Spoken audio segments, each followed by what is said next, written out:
മജ്ലിസ് അൻസാറുല്ല എറണാകുളം ജില്ലാ നേതൃത്വ ക്യാമ്പ് ഫോർട്ട് കൊച്ചിയിൽ നടന്നു. ലഹരിക്കെതിരെയുള്ള പോരാട്ടം ആത്മാർത്ഥതയോടെയായിരിക്കണമെന്ന് അഹമ്മദിയ മുസ്ലിം ജമാഅത്തിന്റെ ആഗോള വയോജന സംഘടന മജ്ലിസ് അൻസാറുല്ലയുടെ അഖിലേന്ത്യാ vice president M Tajuddin Sahib അഭിപ്രായപ്പെട്ടു. മജ്ലിസ് അൻസാറുല്ല സംഘടിപ്പിച്ച എറണാകുളം ജില്ലാ നേതൃത്വ പരിശീലന camp Majlise Amila refresher course Fort Kochi Pullupalam റോഡിലെ അഹമ്മദിയ മസ്ജിദിൽ ഉദ്ഘാടനം ചെയ്യുകയായിരുന്നു അദ്ദേഹം. ഗ്രൂപ്പ് ഡിസ്കഷൻ നടത്തുമ്പോൾ കംപ്ലീറ്റ് എല്ലാവരും ഭാഗമാക്കാൻ സാധ്യമല്ലാത്തതുകൊണ്ടും അതുകൊണ്ടാണ് ഗ്രൂപ്പ് ഡിസ്കഷൻ. കാരണം ഒരു ഗ്രൂപ്പിലുണ്ടാവും, മറ്റേ ഗ്രൂപ്പിൽ ഉണ്ടാവില്ല. ആ സ്ഥിതിക്കാണ് ഗ്രൂപ്പ് ഡിസ്കഷൻ ഒഴിവാക്കിയത്.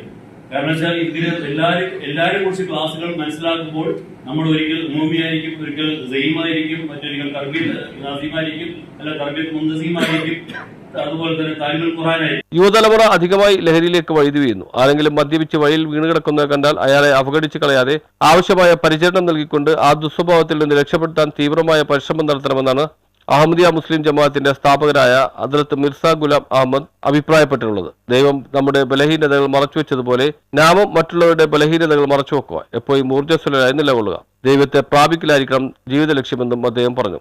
മജ്ലിസ് അൻസാറുല്ല ജില്ലാ പ്രസിഡന്റ് ജെ എച്ച് നവാസ് അധ്യക്ഷത വെച്ചു. മൗലവി സി എൻ താഹിർ അഹമ്മദ്, മൗലവി യു ബഷീർ, മൗലവി മെഹബൂബ് അഹമ്മദ്, എച്ച് അഹമ്മദ് ഷാഫി തുടങ്ങിയവർ ക്ലാസ് എടുത്തു. News bureau, fort Kochi.